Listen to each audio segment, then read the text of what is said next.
दिसम hall को कुकली कना चे तेला बन एमा कोआ गाते को लाइव रे नोंकानी कैमरामैन तैयारो में आम नेलते दिसम हॉल को थायोया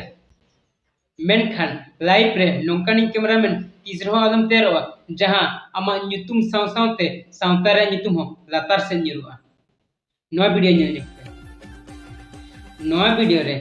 नुकु होड़ा जहां तिना भूल बचुनी ओना कदा मारांग भूल नुकिन कैमरामैन तिकिना मेना नोआ वीडियो जुदी ᱧᱟᱢ का इंस्टा आईडी आदिवासी कोड़ा कुड़ी रील्स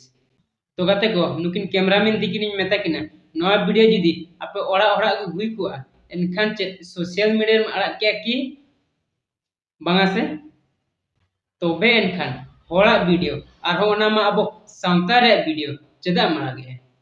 जुदी आमा बोहो रे इने बुद्धि मेना एनखान दो बुद्धि दो ओकासे ओकारम लगावे तोबे बयहा आपे से चेद हो बांग चला कना मेनखान सावता रे आर आले लेकान संतार होड़ा इज्जत चला कना चेदा से आले हो मिटी संतार होपन अरे बयहा दिसम होड़ को कुलीर बना नोआ दो ओकारे वीडियो कना आर नोआ नोआ दो ओका समाज रे कना एनखान उत्तर चेद बन ले ओंडे ले बिन आर नोआ आपे आईडी बारे तेमा मांग हो वीडियो दिन तैयार ले गया मेनखान नेतो अभी तो ओना वीडियो अरी पे डिलीट गया अरे बयहा जुदी अबिन इना ऑल पढ़ाव कना बिन एनखान दो दाया काते अब समाज रे वीडियो दो बेसा आड़क बिन मेनखान खरापा दो तिसो आलबिन आड़गा चेदा से उनको होड़मा अपमान में अपमान कित कुआ ओना सावते अब संताड़ा समाज हो लातार से ᱧᱩᱨᱩᱜ कना दिसम होड़ को कुकली कना